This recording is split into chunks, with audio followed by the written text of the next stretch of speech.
मी माझे मावळो सर्व, तू तुझे उगवो आता.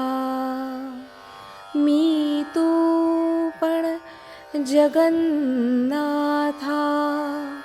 होवो एकचितत्वता. देवभक्त असे द्वैत, अद्वयत्व न खंडिता. दाखवी देवदेवेशा, प्रार्थना ही तुला आता. सद्गुरुनाथ महाराज की जय. संजयानी अर्जुनाची स्थिती विश्वरूप दर्शनानंतरची काय झाली आणि श्रीकृष्णाने त्याला जे सांगितलं की जे मी तुला दिलेलं आहे ते अद्वितीय आहे, ते तू बघू शकत नाहीस किंवा त्याच्यातून तू तुझं लक्ष अजिबात कमी करू नकोस. खरं तर असं त्याचं श्रीकृष्णाचं सांगणं असं होतं. पण अर्जुनाला ते स्वरूप कुठेतरी विश्वस्वरूपातली ईश्वराची भूमिका, जी कर्माच्या जाणीवेतून ईश्वर त्याला दाखवत होता, की ज्याच्यामध्ये उत्पत्ती ही कशा प्रकारे आहे, स्थिती ही कशा प्रकारे क्षीण होत जाते आणि लय सुद्धा कसा होतो, हे संपूर्ण चित्र त्याच्या समोर उभं केलं. अव्यक्त व्यक्त होतानाही कशा प्रकारच्या परिवर्तनाच्या क्रिया आहेत, की त्या परिवर्तनाच्या क्रिया आपल्याला वाटत्यात तितक्या सहज किंवा बघण्यास योग्य अशा नव्हेत. लक्षात घ्या. म्हणून उत्पत्ती होणं आपल्याला, मी मागे ते म्हटलं होतं, अंड्यातनं तो समजा पडला असेल तर ते चिमणीचं ते पिलू कसं विव्हळत असतं, ही त्याची उत्पत्तीची अर्धवट स्थिती होती. म्हणजे ती किती भयंकर स्वरूप होतं बघा.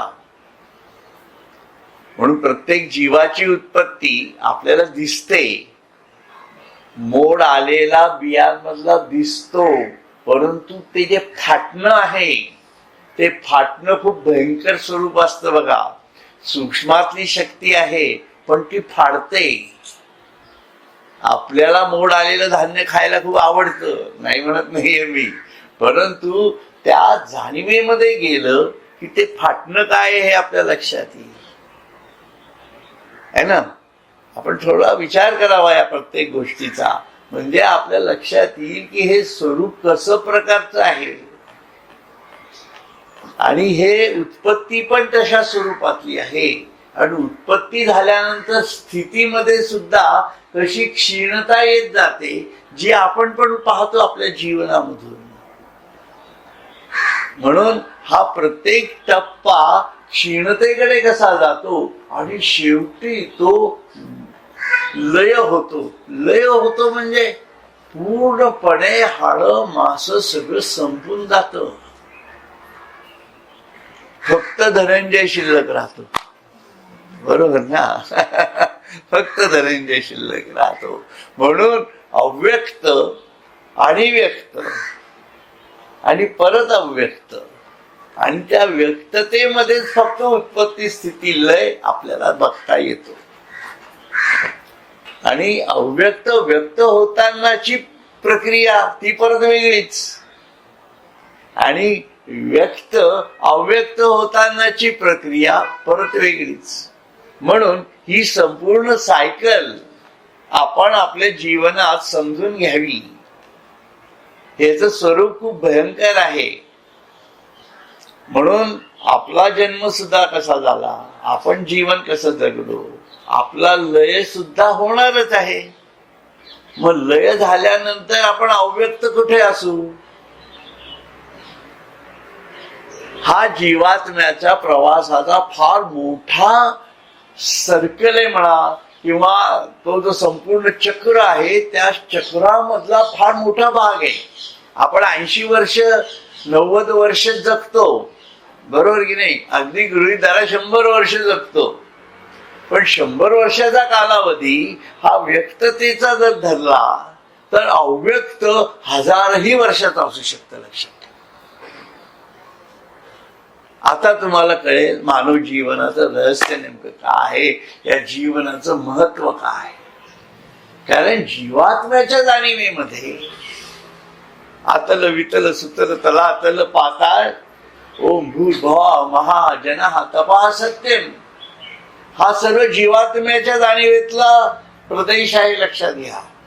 इथं कोणाला जन्म मिळेल आणि पृथ्वीवरती यायला मिळेल न मिळेल हा सर्व त्याच्या कर्मबंधाचाच विषय आहे. प्रारब्ध संचित आणि क्रियमानाच्या जाणीव आहे. लक्षात घ्या.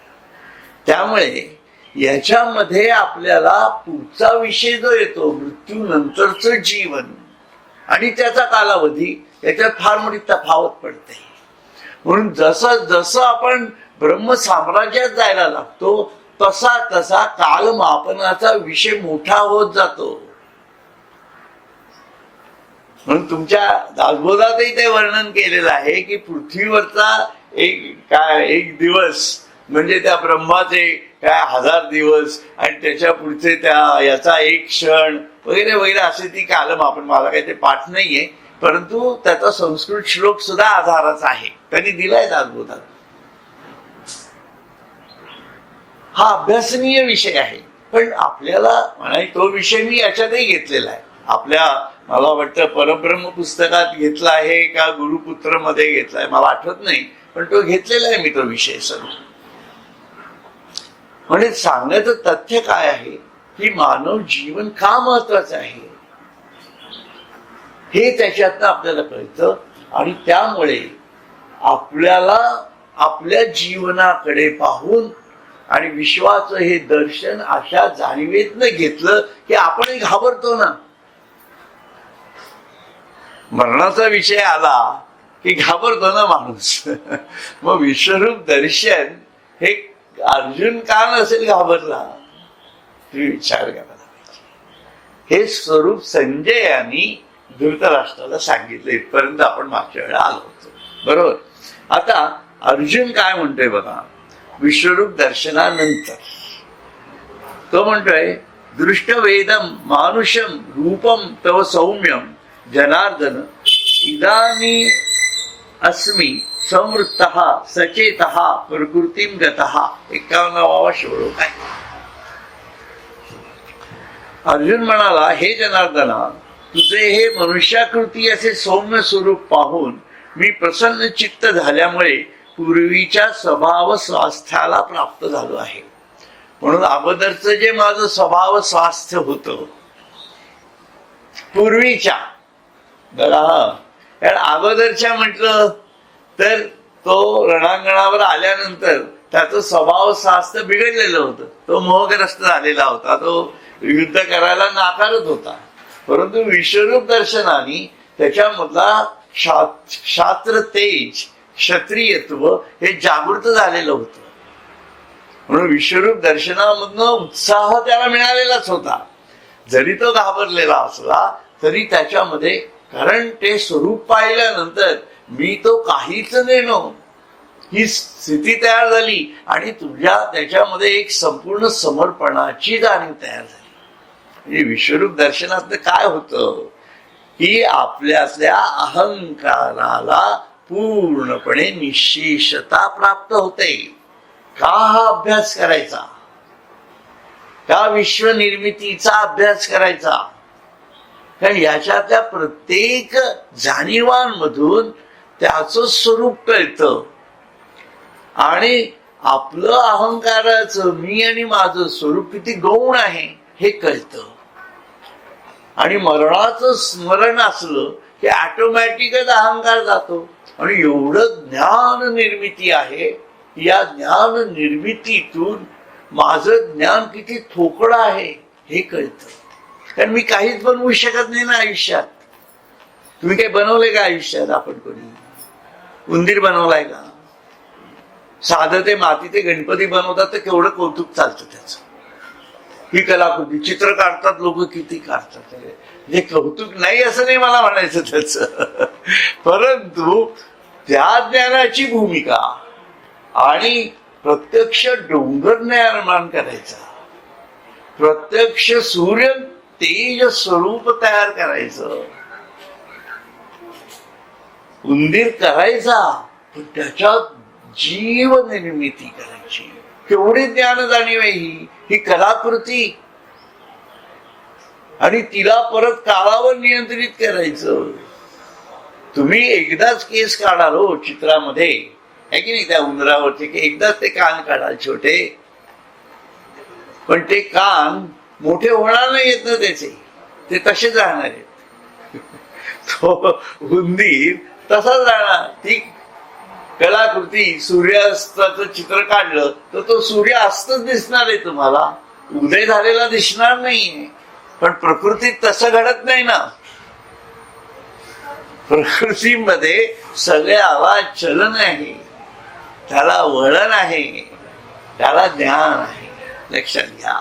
म्हणून आपलं कुठलीही कलाकृती घ्या, कितीही जगातला मोठा कलाकार होऊ द्या, अगदी जगाचा तो काय म्हणतात त्याला सर्वोच्च कलाकार जरी झाला तरी तो किती थिटा आहे हे कळतं त्याच्यामध्ये. त्यामुळे हे थिटे पण लक्षात येतं, आणि ते थिटे पण लक्षात आलं की अहंकार राहतच नाही. परंतु ईश्वराच्या जाणीवेत जाण्याची कल्पना खूप जोरात येते माणसामध्ये. म्हणजे आपल्यातली वृत्ती जरी अहंकार क्षीण झालेला असला तरी सुद्धा ईश्वराच्या जाणीवेतले आपण आहोत ही भूमिका त्याच्यामध्ये एक उत्साह निर्माण करतो. अरे त्यांनी मला बनवलंय, काय सुंदर कल्पना आहे ना ही, की मला ईश्वराने बनवलंय. त्या मूर्तीला त्या कलाकाराने बनवलंय, पण मला गणपतीने बनवलंय. हो हो, काय भूमिका आहे ना ही. या जाणीवेमध्ये आपण जातो, आणि ही जाणीव अर्जुनामध्ये एक प्रकारची वीरश्री पण निर्माण करते. नुसती ती कल्पना सुद्धा माणसाला केवढी वरती घेऊन जाते बघा. उत्साह येतो की नाही. माझ्या नुसत्या आपल्या म्हणजे बोलता बोलता सुद्धा आपले शब्द एकदम वेगळ्या जाणीवेमध्ये जातात. याच्यात काही अहंकार असतो का? आपला अहंकार नसतोच नाही. याच्यात कुठं अहंकार आहे? याचा अहंकार नाहीये. पण ईश्वराच्या प्रज्ञान जाणीवेतल्या विज्ञानाचा शोध नक्की आहे असं मला म्हणायचं. आणि तो शोध तुम्हाला ईश्वराच्या सर्व शक्तिमंत अशा जाणीवेमध्ये घेऊन जातो. आणि ही नेमकी अनुभूती अर्जुनाला आली. लक्षात ठेवा. अर्जुनाला मिळालं काय विश्वरूप दर्शनामधून? तर हे मिळालं असं मी म्हणेन. त्याच्यामुळे हे मिळणं खूप गरजेचं आहे ना. म्हणून आपण डे 1 पासून जे शिकत आलो, ध्यान वर्गापासून ते आत्तापर्यंत, ते सर्व विश्वरूप दर्शनाशी निगडीत झाले. बघ, त्यापेक्षा वेगळं काय मी बोलतो का? तरी तुम्ही लोक तेच ऐकता. काय मला गमतच नाही. ध्यान वर्गातही तेच चालतं, इथेही तेच चालतं, त्या रामगडलाही तेच चालतं. काय वेगळं काय चालतं कुठं? पण त्याच्याशिवाय काही चालूच शकत नाही हे जिथं कळलं तर त्याच सांगणं गरजेचं पडतं ना. म्हणून ते आपलं ईश्वराचं कीर्तन होतं. लक्षात घ्या. आणि त्या कीर्तनामध्ये आपण नर्तन करायचं असतं. ही भूमिका ठेवावी लागते. असो तर अशा प्रकारे अर्जुन हा त्या ईश्वराच्या विश्वरूप दर्शनाच्या नर्तनातच शिरला. आणि नर्तन झालं की काय होतं? सर्व धर्मां परित्यज्य मामेकं शरणं व्रज. ही भूमिका आपोआप येते. हो, ती वेगळी सांगावी लागत नाही. काया वाचा मने. मग यम हा सहज येतो, नियम हा सहज जमतो. त्याच्यासाठी वेगळा आराखडा काढायची गरज नाही पडत. नंतर सुरुवातीला करावं लागतं हे तितकंच सत्य आहे. म्हणून ते सुरुवातीपासूनच आपण विश्वरूप दर्शनाचा अभ्यास घेतो, पहिल्यापासूनच घेतो. म्हणजे स्वरूपाचा अभ्यास, विश्वरूपाचा अभ्यास स्वामींनी स्पष्ट एका अभंगातच सांगून टाकलेलं आहे. याच्या बाहेर जायचं काहीही कारण नाही आणि या चौकोनाच्या पलीकडे काही नाही. पण स्वरूपी विश्वरूप देखिले, विश्वरूपी स्वरूप सामावले, स्वरूपा विश्वरूपा आगळे नित्यतत्व. ही बाउंड्री आहे. बस तुला जे काही आयुष्यात करायचं असेल ते या बाउंड्री मध्ये राहूनच कर. या बाउंड्रीच्या बाहेर तुलाही जाता येणार नाही. मीही गेलो जाऊ शकत नाही, तूही जाऊ शकत नाही आणि तोही जात नाही. कारण ती त्याचीच बाउंड्री आहे. कारण त्याला बाउंड्री नाहीच आहे, तो अनंत आहे. आपल्या दृष्टीने क्षितिज आहे. लक्षात घ्या, क्षितिज हे आपल्यासाठी आहे. या पृथ्वीवरच्या लोकांसाठी क्षितिज आहे. पण त्या क्षितिजावर पोहोचलो की क्षितिज अजून पुढे गेलेलं असतंच ना. क्षितिज थांबलं का तुमच्यासाठी? क्षितिज थांबलं नाही, आपली कल्पना थांबली. आपल्या विचाराच्या प्रांगणाला एक अंगण मिळालं, बस एवढंच. त्याच्या पलीकडे काही. त्याच्यामुळे हे समजून घ्यावं लागणार. सो म्हणून ते काय म्हणतात, एव मागितले जैसे तैसे तेने देखिले वीर विलासे, मग म्हणे जी जियालो ऐसे जाहलो आता. याप्रमाणे पराक्रमाचा खेळ करणाऱ्या अर्जुनाने जसे मागितले तसे पाहिले व मग मनात म्हणाला, आता माझ्या कुडीत प्राण आला असे वाटते. त्याचा अनुवाद केलाय ज्ञानेश्वरांनी. बुद्धी ते सांडोनी ज्ञान, भेणे वळघले रान, अहंकारेसी मन देश धरी दाहले. आतापर्यंत माझे ज्ञान बुद्धीला सोडून विश्वरूपाच्या भीतीने जंगलात पळाले होते व अहंकारासहित मन देशोधडीच लागले होते. बघा याने म्हटलंय इथं, आहे की नाही, की तो घाबरलेला होता. विश्वरूपाच्या भीतीने त्याची बुद्धी पंगू झाली होती, पळून गेली होती. म्हणजे आपण म्हणतो ना, बुद्धी खुली झाली, पंगू झाली, तिला काहीच कळेना. म्हणजे बुद्धी जंगलात पळून गेली असं म्हणतो. परंतु पुढे काय म्हणतो, अहंकारासहित मन देशोधडीच लागले. अहंकार गेला, विश्वरूप दर्शनातलं अहंकार जातो असं ज्ञानेश्वरांना इथं म्हणायचं आहे. अहंकार गेला त्याच्यात. म्हणून म्हणतं इंद्रियांना इंद्रिये प्रवृत्ती भुलली, वाचा वाचकपणा चुकली, ऐसी आपापरी होती झाली शरीरग्रामी. ती आगवीची मागुती, जिवंते भेटली प्रकृती, आता जिताणे श्रीमूर्ती जाहले या. इंद्रियांना कर्मे करण्याचे भान राहिले नाही, वाचेच्या ठिकाणी शब्द उच्चारण्याची शक्ती राहिली नाही, अशी शरीराच्या ठिकाणी सर्वांची दुर्दशा झाली होती. अर्जुन मनात म्हणतो, या श्रीमूर्तीच्या योगाने ही संपूर्ण इंद्रिये पुन्हा जिवंत प्रकृतीला भेटली, म्हणजे सजीव झाली आणि या मूर्तीमुळेच आता मी वाचलो असे मला वाटत आहे. तटस्थ होऊनी ठेलो निज रूप पाहता. पण ते विश्वरूप दर्शन होतं. म्हणून ते सुख काय सांगू, ही अनुभूती जी निवृत्तीनाथांना आली ते अर्जुनाला नंतर आली. कारण त्याचा कार्यभाग वेगळा होता. मी जे कायम म्हणतोय तुम्हाला पहिल्यापासून, की त्या विश्वरूपाची जाणीव आणि या विश्वरूपाची जाणीव ही ज्ञान जाणीवेतून आलेली आहे. आणि याला ज्ञान जरी दिलेलं होतं तरी ते ज्ञान काय लेव्हलला अर्जुनात डायजेस्ट झालं होतं हे सांगता येत नाही. कारण तो घाबरलाच नसता ना. मग म्हणजे देही ब्रह्ममय भवे या जाणीवेत तो आलेला नव्हता, हेही तितकंच सत्य आहे. हे मानावं लागणार ना तुम्हाला. हे तुझं घाबरेल कसा? हे माझं स्वरूप असेल तर मी घाबरेल का, असा विषय येतो त्याच्यामध्ये. आणि एवढ्या ज्ञान जाणीवेनंतर, 9व्या 10व्या 11व्या अध्यायानंतर.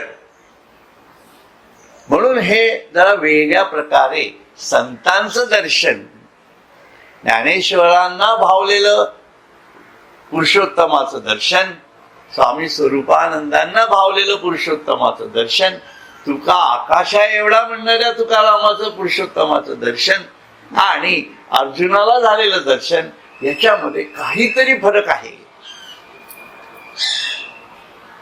म्हणून अमृतानुभव वेगळा सांग, असं निवृत्तीनाथांनी ज्ञानेश्वरांना सांगितलं. ज्ञानेश्वरी सांगून झाली, ठीक आहे, पण तुझा अमृतानुभव वेगळा सांग. मग तो सत्याचा स्पर्श, सत्य संवेद जाणीवेतील ती स्पर्शात्मक भूमिका, त्याचा सुगंध, तोच सुगंध आणि तोही सुगंध, तोही मीच, सुगंधही मीच. ही केवढी वेगळी भूमिका होते आहे बघा अमृतानुभव असली. त्यामुळे अमृतानुभवाची जाणीव ही त्यांची स्वयंभू ईश्वराच्या जाणीवेत गेलेली अनुभूती होती. म्हणून तो पुरुषोत्तम भक्ताला कसा जाणवतो, पण तो स्टेजेस मधून आलेला आहे, लक्षात घ्या. त्याच्या प्राप्तीच्या जाणीवा वेगळ्या भूमिकेतनं आलेल्या आहेत. असो याप्रमाणे ऐसे सुख जीवी घेतले, मग श्रीकृष्णा ते म्हणितले, मिया तुमचे रूप देखिले मानुष हे. याप्रमाणे अर्जुन मनात अत्यंत सावधान पाहून मग श्रीकृष्णांना म्हणाला, मी तुमचे मनुष्यासारखे असलेले हे रूप पाहिले. आता मनुष्याचं रूप पाहिलंय, त्यात खूप काही एक्सप्लेनेशन नाहीये, म्हणून मी पुढे जातो एवढं. हे रूप दाखवणे देवराया, ही मज अपत्या चुकलिया बुजावोनी तुवा माया स्तनपान दिले. देवराया, मला तुम्ही हे रूप दाखवणे म्हणजे आईशी चुकामुक झालेल्या मज लेकराचे सांत्वन करून तुवा आईने स्तनपानच दिले आहे.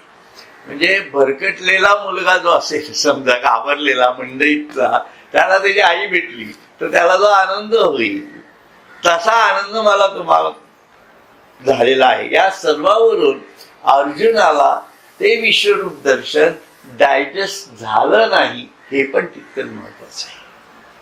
कारण ज्याला पुढच्या कार्याचा संबंध या त्याच्या स्थितीशी आहे, लक्षात घ्या. म्हणजे तुमच्या लक्षात येईल की रामकृष्ण परमहंसांनी विवेकानंदांना समाधी स्थिती एकदाच दिली, परंतु परत ते समाधीत जाऊ शकले नाही. त्यांनी अडवलं त्यांना. कारण कार्य जर करायचं असेल तर समाधीमध्ये गेला, उन्मनी अवस्थेमध्ये गेला तर तो माणूस ईश्वराचाच होऊन जाईल ना. मग तो कार्य कसा करेल? म्हणून उन्मनी अवस्थेमध्ये कार्य होत नाही.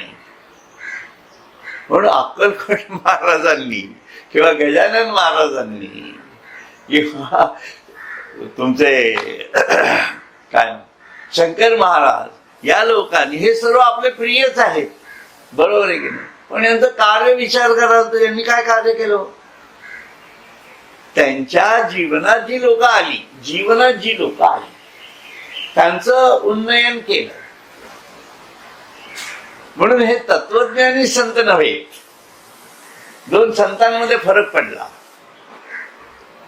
म्हणून तत्वज्ञानी संत हा कार्याच्या जाणीवेतून अवतार कार्य स्वरूपामध्ये कार्य करत असतो.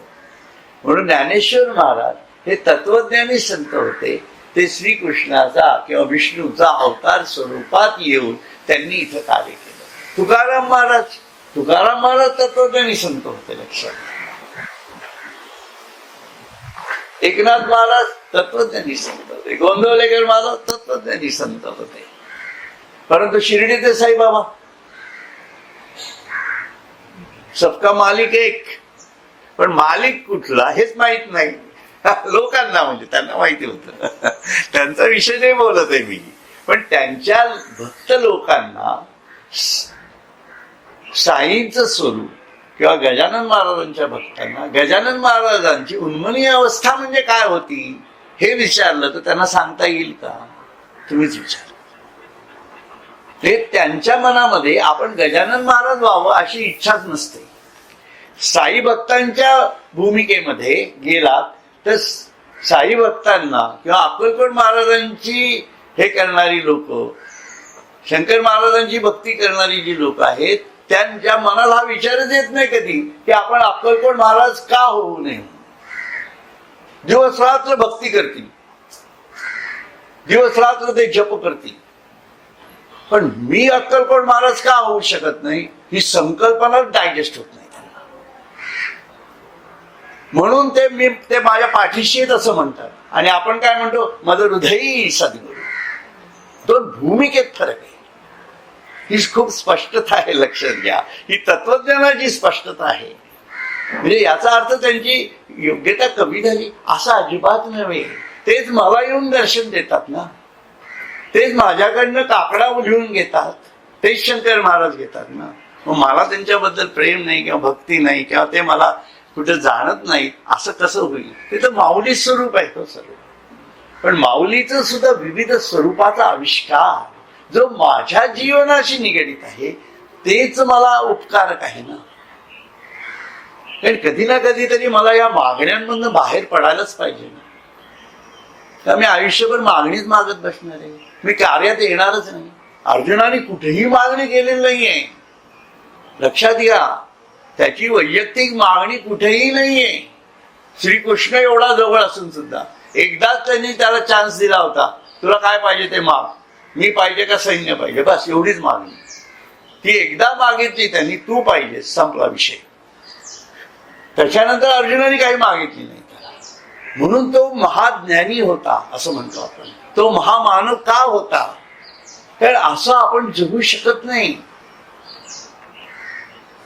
ही महामानवता आहे की ईश्वराकडे काहीच मागायचं नाही आणि माझं जीवन जसं आहे तसं मी तुला समर्पित करीन आणि तुझ्या शब्दाच्या बाहेर येणार. ही भक्ती आहे. हे ज्ञान भक्तीचं स्वरूप आहे होतं त्याचं. म्हणून त्याला एवढं ज्ञान पचवता आलं. आज आपल्याला 60-60, 70-70, 80-80 वर्ष झाली तरी ज्ञानेश्वरीच कळत नाही, आहे की नाही. मग त्याला 3-4 तासात कळली हो. त्याला काय कृष्णाला म्हणायचंय ते कळलं ना. म्हणजे तो ज्ञानी नव्हता का. त्याच्या भक्तीची जाणीव कुठल्या स्वरूपात होती हे लक्षात घ्या. ज्ञानेश्वरांचं वय काय होतं, तुकारामाचं वय काय होतं, मी तर असंही म्हणलं. कोणी सांगितलं त्यांना हे. हो, ते खूप वेगळी गणित आहेत त्या लोकांची, लक्षात आलं का. ते दिसतात तसे नाहीतच. आपण काहीतरी आपल्या भूमिकेतनं समजत बसतो, हे असे असतील, हे असे असतील. पागनीसांनी खरंच चांगलं केलंय काम, त्याच्याबद्दल माझा वादच नाहीये. परंतु तसे तुकाराम होते का असा विचार केला तर तसे नसतील असंही म्हणता येतं आणि तसे नसतीलच असंही म्हणता येत नाही. दोन्ही गोष्टी. कारण त्या एका त्यांच्या भूत माणूस, त्या म्हणजे माणूस म्हणून तुम्ही त्याचा विचार करा. त्याने ऍक्टिंग केली ती सगळी. इतका तुकाराम वठवला समाजाच्या जीवनामध्ये की त्यांच्याशिवाय दुसरा तुकाराम डायजेस्टच होत नाही. काय भूमिका आहे ना. म्हणजे कलाकार म्हणून तर आहेच आहे आणि ती भूमिका त्यांनी त्यांच्या जीवनात पण वटवली, लक्षात घ्या. त्याच्यानंतर कुठेही सिनेमात काम केलं नाही. आणि त्यानंतर त्या सिनेमामध्ये शेवटी असं म्हणतात, मला म्हणजे मी वाचलंय कुठेतरी, की ते इतके त्या भूमिकेमध्ये शिरले होते, तो भाव इतका त्यांचा देह बुद्धी आत्मबुद्धीच्या तुकारामाच्या जाणीवेमध्ये गेली होती की त्यांनी त्या चित्रपटाचा 1 पैसाही घेतला नाही. काय भूमिका आहे ही. महामान होऊ शकतं ना असं. इतकं प्रेम वाटावं लागणार ना आपल्याला ईश्वराबद्दल. म्हणजे पागनीसांना तुकारामाबद्दल वाटलं आहे की नाही, तुकारामाला विठ्ठलाबद्दल वाटलं, पण कनेक्शन कसं आलं असं आहे ते. त्यामुळे असा हेच यायला पाहिजे. सोहम असा तो सोहम आहे. असो, सांगण्याचं हे तुम्हाला वेगळंच पण हे झालं. परंतु अशा प्रकारे अर्जुनाची मानसिकता होती, लक्षात. म्हणून तो काय म्हणतोय, तुला आईने स्तनपानच दिले आहे. मग पागनीसांना तुकारामाने स्तनपान दिलं नाही असं म्हणणार का तुम्ही. अहो प्रेम दिलं, प्रेम. हे प्रेम आहे आणि ही भक्ती आहे. भक्ती आपल्या दृष्टीने देव भक्त असे द्वैत, पण प्रेम अद्वैत न खंडित आहे. प्रेम दोन भूमिकेतला फरक आहे हा. म्हणून अद्वैत जाणीवेमध्ये प्रेमाची जाणीव आहे, द्वैत भूमिकेमध्ये भक्तीची जाणीव. म्हणून अद्वैत जाणीवेत जेव्हा तुम्ही शिरता तेव्हा सर्वम खलुइदम ब्रह्म याच्यातून सर्वांबद्दल प्रेम निर्माण होत है ना. प्रेम भाव निर्माण व्हायला पाहिजे. तुमच्यामध्ये सुद्धा तुम्ही बोलता, आपण एकमेकाशी बोलतो आहे की नाही, तर आपल्यामध्ये काय असतं? भक्ती असते का? भक्ती नसते, पण प्रेम असतं ना. ते याला प्रेम म्हणजे ते ईश्वरी प्रेम आहे. पण द्वैत भूमिकेमध्ये मुलाला वडिलांचं प्रेम असतं असं आपण म्हणतो, पण ती एक प्रकारची त्याच्या भक्तीचं स्वरूप असतं, पण ते आसक्तीचं स्वरूप आहे. म्हणून ती आसक्ती प्रेमाच्या द्वारे करते, म्हणून त्याला भक्ती म्हटल्या जात नाही, त्याला प्रेमच. म्हणून प्रेमाचे दोन स्तर आहेत, आसक्तीचं स्वरूप आणि निर्गुण स्वरूप. आणि भक्ती ही व्यक्ती सादृश किंवा सगुण स्वरूपामध्ये द्वैत जाणीवेतली जे प्रेम आहे ईश्वराचं, त्याला भक्ती म्हटलेलं आहे. असो, जी विश्वरूपाच्या सागरी होतो तरंग मवित वामेवरी, तो ये निजमूर्तीच्या तिरी निघालो आता. जी देवी हे हा बरोबर, जी देवी जो मी या विश्वरूप सागरात दोन हातांनी लाटा मोजीत म्हणजे मागे टाकीत होतो, तो आता मी श्रीकृष्ण मूर्ती रूपी तीरास लागलो आहे. ते तरी उपमा दिलेली आहे की आता प्रत्यक्ष श्रीकृष्ण समोर दिसतोय. कारण त्याच्या अगोदर काय दिसत होतं त्याला? मागेही कृष्ण दिसत होता, पुढेही कृष्ण होता. तो उभा आहे का झोपलेला आहे का बसलेला आहे काहीच त्याला कळत नव्हतं है ना. अशा स्थितीचा अनुभव म्हणण्यापेक्षा अशा स्थितीचा विचार आपण केलाय मागच्या याच्यामध्ये, लक्षात. म्हणून त्या दोन हातांनी लाटा मोजीत, म्हणून ते सर्व विश्वरूप मी बाजूला करत करत आता मी प्रत्यक्ष कृष्णाला पाहतो आहे. हे द्वारकापुरातील मित्रा, आईके द्वारकापुर सुहाडा, मद सुकतियाची झाडा, हे भेटी नवे बहुडा मेघाच केला. हे द्वारकापुरातील मित्रा, ऐक, मला तू या रूपाने पुन्हा भेट दिलीस. ती भेट नसून सुकू लागलेल्या मध झाडावर मेघांचा वर्षावच केलास.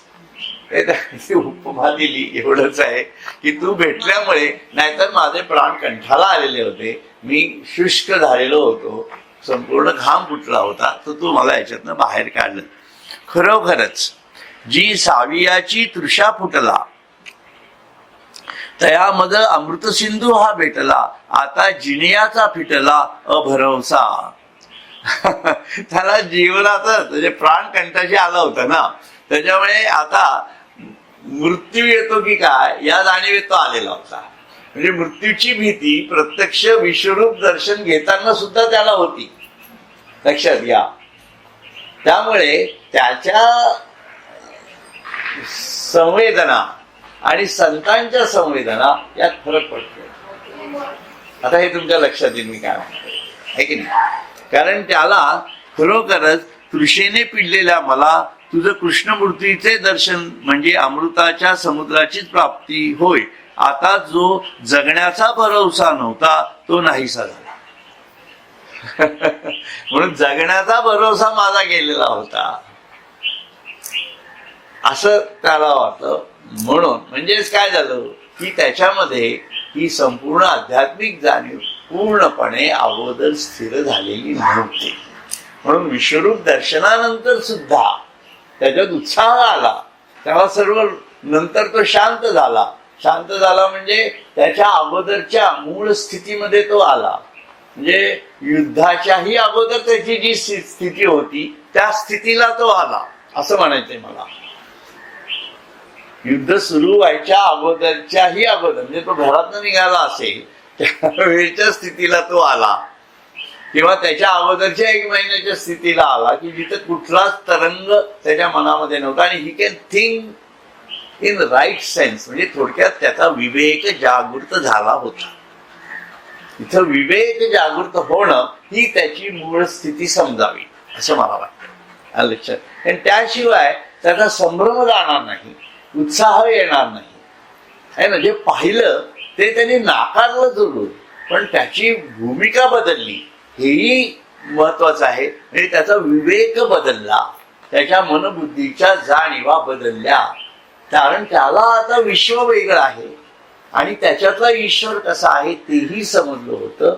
आणि समोरचा श्रीकृष्ण मला दिसत नाहीये, परंतु त्याच्याशिवाय मी आता जगू शकत नाही, ही भक्तीची जाणीव तयार झाली.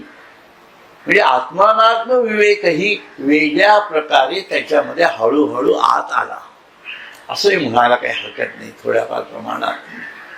म्हणून ती भीती तरी गेली का पूर्ण? ती भीती गेली नाही. ती भीती कधी पूर्ण गेली? जेव्हा पुढच्या अध्यायामध्ये तो भक्तियोग काय आहे हे जेव्हा कृष्ण त्याला सांगतो आणि त्याच्या शेवटच्या प्रश्नाचं उत्तर देतो, तेव्हा त्याची पूर्ण निरसन झालेलं असतं. तेव्हा तो स्वतःच श्रीकृष्ण होतो आणि युद्ध करतो.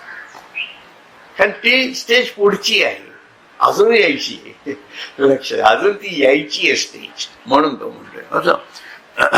म्हणून माझ्या हृदय देशात माझ्या हृदय रंगणी होत आहे हर्षलतांची लावणी, सुखेसी बुधावणी दाहली मज. माझ्या हृदय देशात हर्षरूपी वेली लावल्या जात असून, बघा मी म्हणतो ते तसंच बोलतात की नाही, हे बोलतात म्हणजे हे तसं असेल असं हे माझं जजमेंट आहे, बरोबर येते असं मला म्हणायचंय. म्हणून माझ्या हृदय देशात हर्षरूपी वेली लावल्या जात असून आता माझी व सुखाची फारकत नाहीशी होऊन ऐक्य झाली आहे. म्हणजे आता त्याला तो सुखद अशा अनुभूतीची जाणीव त्याच्यात स्थिर व्हायला लागलेली आहे की अरे मी तर परमेश्वर पाहिला, अशी सुखद जाणीव. म्हणजे एखाद्या वेळेला आपल्या ह्याच्यात कसं होतं की आपण स्वप्नामध्ये असतो म्हणा किंवा ध्यानामध्ये असतो आणि ती अनुभूती येते आपल्याला. ती अनुभूती आल्यानंतर ते तुमचं स्वप्न म्हणा, ध्यान म्हणा, जी काही स्थिती असेल ती संपली. त्यानंतर ते घडून गेल्यानंतर अरे ती जी सुखद जाणीव आहे ती सुखद जाणीव त्याच्यामध्ये स्थिर झाली. म्हणून अध्यात्म हे विज्ञानातून स्थिर करावं लागतं, लक्षात घ्या. त्याशिवाय ध्यानाची गोडी लागणार नाहीये. म्हणून ध्यानाला गोडी लावावी लागते.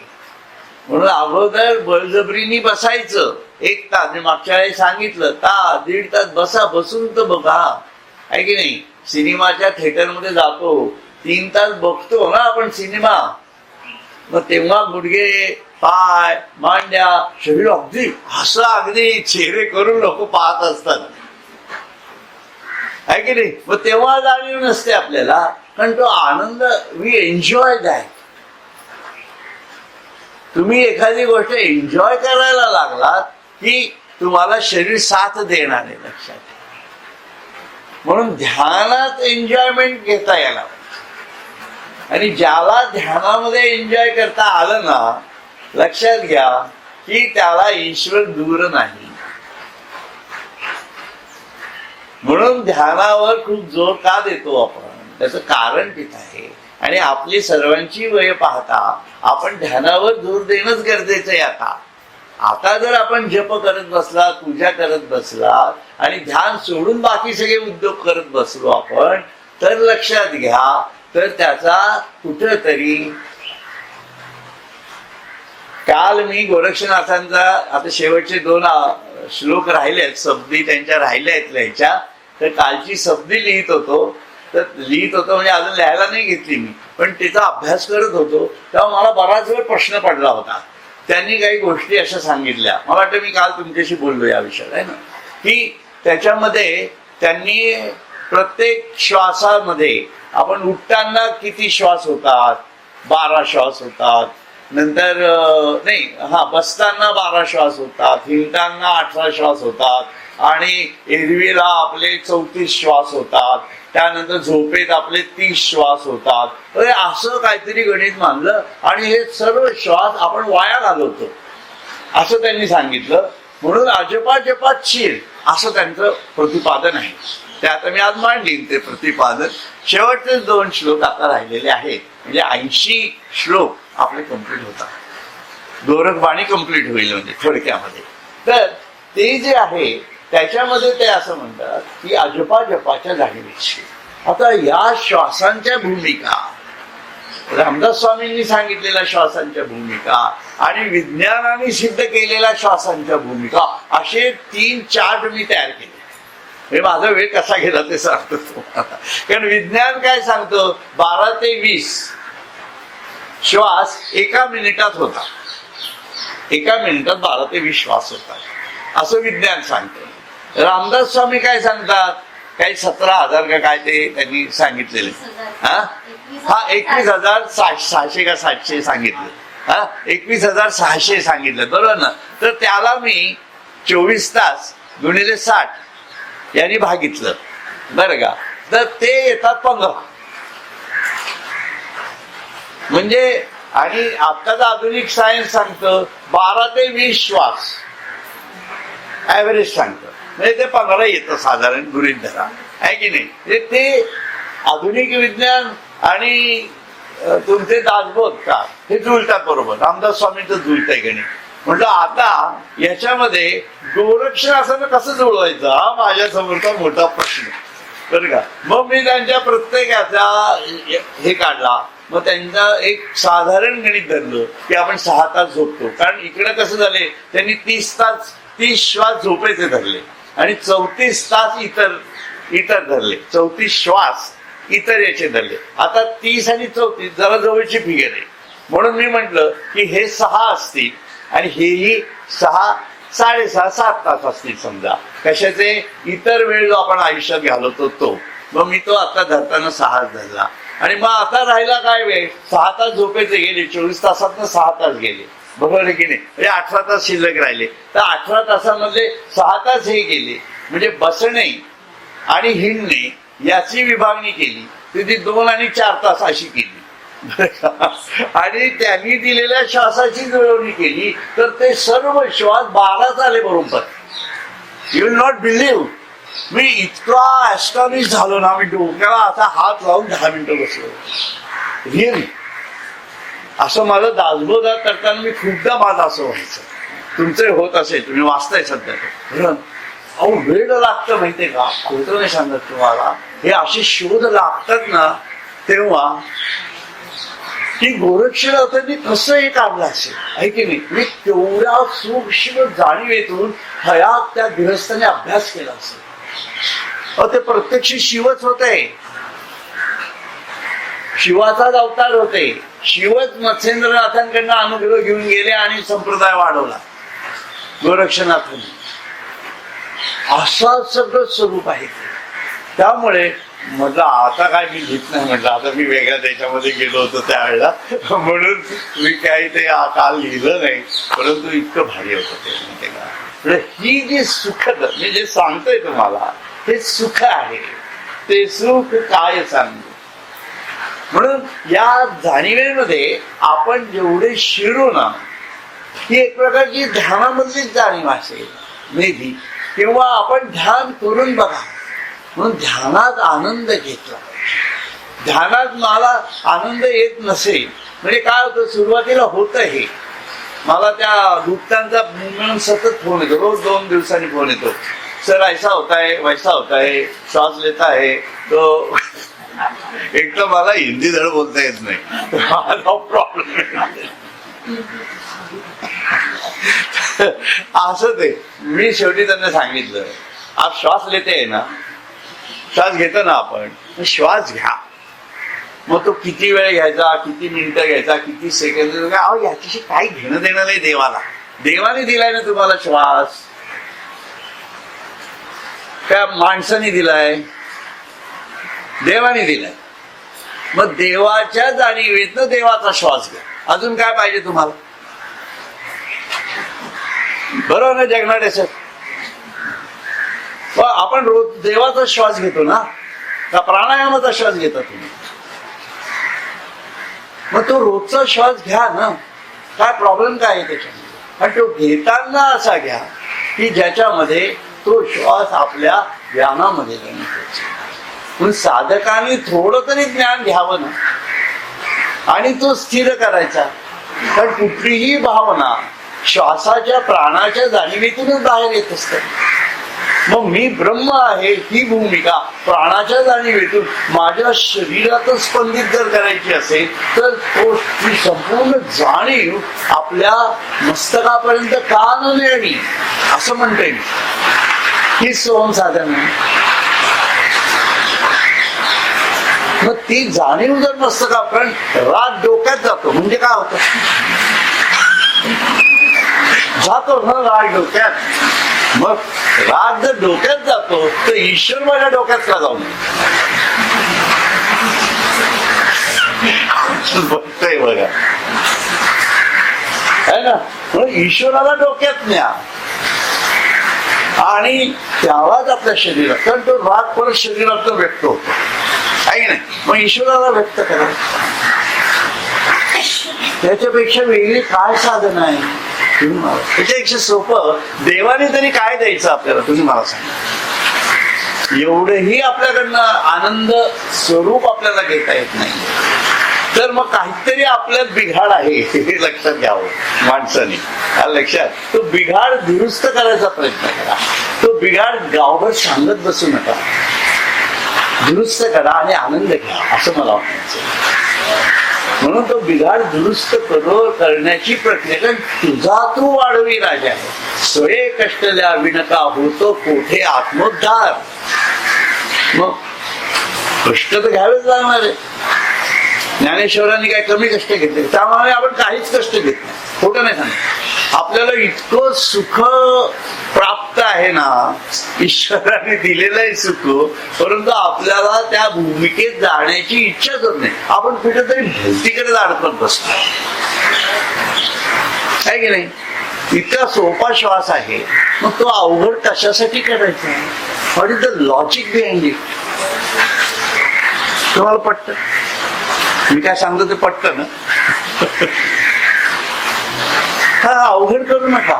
ईश्वर सहज आहे. राग सहज येतो ना, आनंद सहज होतो ना, आणि तोही श्वासाच्या भूमिकेतनं येत जातो ना. राग आला तरी धडधड वाढते, खूप आनंद झाला तरी धडधड वाढतेच ना. मग श्वासाला कळतं का आनंद आहे का राग आहे? भावना, तो भाव भाव बळीहा कळे. म्हणून हे इतकं डेकोरेटिव्ह आहे सर्व आणि इतकं सुंदर आहे सर्व की ईश्वर असाच अनुभव असं म्हणतो, आहे की नाही? या भूमिकेत तो येतो. म्हणून तो म्हणतो की सुखाशी फारकत नाहीशी होऊन ऐक्य झाले.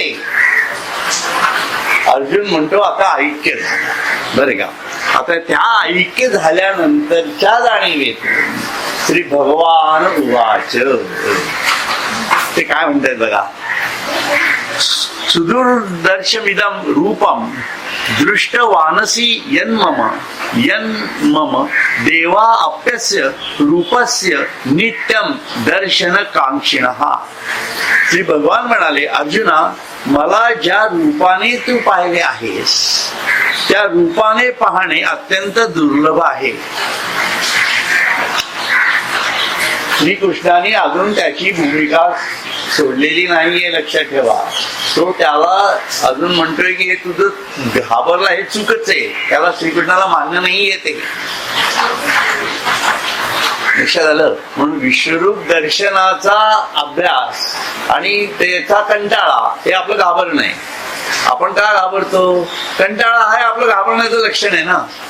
आपल्याला का सतत त्या जाणीवेत जावंसं वाटत नाही? का आपल्याला आपल्यातला त्रिकुटावरचं आउटफिट म्हणा किंवा त्याच्या पुढचं मूर्धान्याकाश किंवा सहस्त्रदल म्हणा किंवा तो पुरुषोत्तमाची जाणीव, त्या पुरुषोत्तमाची परास्थिती, त्या सगळ्याचा आपल्याला माहिती आहे, पण आपण त्या अभ्यासात शिकत नाही, त्याचा कंटाळा येतो. ही साधनेचं स्वरूप आहे हे लक्षात घ्या. कारण ईश्वराकडे जायचा थेट मार्ग आहे हा. म्हणून स्वरूपात न विश्वरूपात, म्हणून हा थेट मार्ग अभ्यासाचा आहे. म्हणून तो बुद्धीतही घ्यायला आयचा सतत, मनही सतत त्याच्यात ठेवायचं आणि त्याचं ते नाकारायचं नाही, ते नाकारायचं नाही, त्याच्यात आनंद घेता यायला. आणि हा आनंद हळूहळू तयार होतो, एकदम होत नाही. म्हणून आपल्याला अभ्यासात शिरावं लागतं, अभ्यासानंतर आपल्या नोट्स काढाव्या लागतात. अरे हे असं आहे का, तर ते तसं आहे का, आपलेच प्रश्न आपण निर्माण करायची, त्याची उत्तरं आपणच शोधायची आहे ना. आपणच त्याची उत्तर शोधायला पाहिजे. आपण शोधल्यानंतरच तो आनंद येणार आहे, तो प्रगट होणार आहे, लक्षात घ्या. म्हणून गोरक्षनाथांचं हृदय यात शिकायचं आहे. तर मग त्यांनी काय म्हटलं, याच्या चिंतनात जावंच लागणार ना.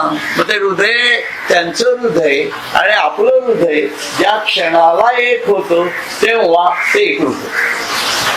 तसा अर्जुन श्रीकृष्णाशी एकरूप झाला, म्हणून तो सुखाचा धनी झाला. म्हटलं तसंच म्हटलं ना, माझ्या हृदय देशात हर्षरूपी वेली लावल्या जात असून आता माझी व सुखाची फारकत नाहीशी होऊन ऐक्य झाले आहे. तेच झालं ना, वेगळं काय झालं तुम्हाला असो. म्हणून श्री भगवान म्हणाले, अर्जुना, मला ज्या रूपाने तू पाहिले आहेस त्या रूपाने पाहणे अत्यंत दुर्लभ आहे. देवादिक देखील या माझ्या विश्वरूपाच्या दर्शनाची नित्य उत्कंठा बाळगतात. म्हणून देव विष्णू दर्शनाच्या वेळेला सुद्धा हा भाग आलाय बघा. देव देवता सुद्धा त्या ईश्वराच्या विश्वरूप दर्शनाला नमस्कार करत होते, आहे ना. असं आलंय ना वर्णन त्याच्यामध्ये. आणि जे राक्षस लोक होती, म्हणजे वाईट प्रवृत्तीची होती, ते त्याला घाबरून दूर पळत होते. म्हणजे ज्यांचा काळ आलेला नसतो पण वेळ समोर दिसत असते, ते घाबरलेले असतात. असाही अर्थ त्यातनं आपण काढू शकतो, नाही असं नाही. परंतु ही घाबरण्याची वृत्ती आहे, यासाठी काळाचं स्मरण असावं, म्हणजे मरणाचं स्मरण असावं.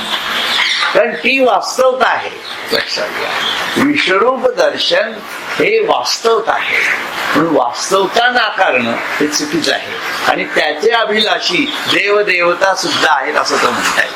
देवदेवता का आहेत अभिलाषी? कारण ते आपल्यासारखेच आहेत, लक्षात घ्या. हे फार महत्वाचं गणित आहे. हे असं का म्हटलं इथं? ते आपल्याला वाटतं देवदेवता म्हणजे एकदम म्हणजे ते देवासारखेच असतात, तसं काही नाही. त्यांना त्यांच्या बंधनातच काम करावं लागतं, लक्षात घ्या. आता आपण जलदेवता म्हणतो, आहे ना, किंवा पृथ्वी देवता म्हणतो, किंवा पृथ्वी तत्वाची देवता म्हणतो, अग्नी तत्वाची देवता म्हणतो, इंद्र वगैरे या सर्व देवता म्हणतो. किंवा इवन आपल्या या नद्या, आता तुम्ही जाऊन आलात ते बरोबर, नर्मदा, या देवता आहेत. हे काही ईश्वराचं स्वरूप नव्हे, लक्षात घ्या. त्या देवतेला एक सीमित अशी जाणीव असते, आणि कारण तिच्या शक्तीची ती जाणीव आहे, आणि त्या शक्तीला त्याच ज्ञानातून व्हावं लागतं, प्रवाहित व्हावं लागतं, लक्षात घ्या. त्यांना त्यांचे नियम मोडून चालत नाही. श्रीकृष्ण सर्व नियम मोडतो. तो गोवर्धन पर्वत सुद्धा उचलून घेऊ शकतो, पण पर्वताला ते अलाउड नाहीये. त्याला त्या जमिनीशीच रिलेट व्हावं लागतं. पाण्याला अलाउड आहे का? श्रीकृष्ण होता त्याच्या नुसत्या अंगठ्याने नर्मदा बाजूला झाली, यमुना. पण ते श्रीकृष्णाची ताकद होती. एरवीला होते का? तुम्ही जाऊन बघा की आधी तुमच्या लहान बाळाला घेऊन असा अंगठा लावा, तुमचा लावा पाहिजे असेल तर.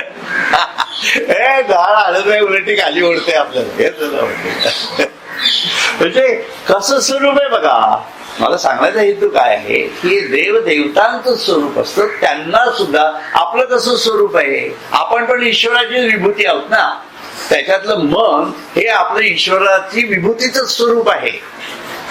म्हणून आपल्यामधली विभूती जर मन असेल तर आपण ईश्वराचीच विभूती आहोत. पण आपण कशी वागू शकतो का? आपण म्हणालो पावसादार आहे, जाऊ शकतो का तो? नाही जाऊ शकत. म्हणजे ती बंधन आली ना आपल्याला, त्या बंधनातच आपल्याला जगावं लागतं. म्हणून त्या बंधनाच्या जाणीवेमध्ये ईश्वर कळत नाही. ईश्वर कळला का? आपल्यालाही कळला नाही. नर्मदेला कळला का? नर्मदेलाही कळला नाही. गजानन महाराज आले हे कळलं, त्यांची पवित्रता लक्षात घ्या. म्हणून तिच्या संकुलामध्ये जे आहे ते तिला कळतं बरोबर, त्या तत्वाला कळतं असं मला म्हणायचं आहे ना. पर्वताला सुद्धा त्या श्रीकृष्णाचं तत्व स्वरूपातली जाणीव कळली म्हणूनच होऊ शकलं. रामालाही तेच झालं. पण आता तुम्ही टाका की त्या अरबी समुद्रात किंवा त्या बंगालच्या उपसागरात कितीही दगड टाका, एकही तरंगणार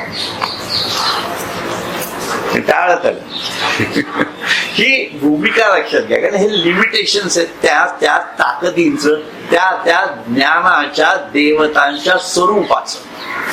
त्याच्यात कमी वरती असं काही नाही. सर्व ईश्वराच्याच जाणीवेतले आहेत लक्षात घ्या. परंतु प्रत्येकाची पूर्णता कुठंतरी अपूर्ण आहे आणि प्रत्येकाच्या अपूर्णतेला कुठंतरी पुढची पूर्णता पण येऊ शकते. म्हणून ओम पूर्णमद पूर्णइदं पूर्णात् पूर्णमुदच्यते पूर्णस्य पूर्णमादाय पूर्णमेवावशिष्यते. ही जी भूमिका आहे ही भूमिका महत्वाची आहे. म्हणून ते असं म्हणताय की देवाधिक देखील या माझ्या विश्वरूपाच्या दर्शनाची नित्य उत्कंठा बाळगतात. कारण ते नित्य बांधलेले आहे. आपण तरी जन्म जीवन मृत्यूमध्ये अडकलेलो आहोत. म्हणजे आपल्यामध्ये प्रवाह तरी अशा प्रकारचा आहे. पण तत्वरूपामध्ये पृथ्वी तत्व नित्य आहे, जलतत्व नित्य आहे.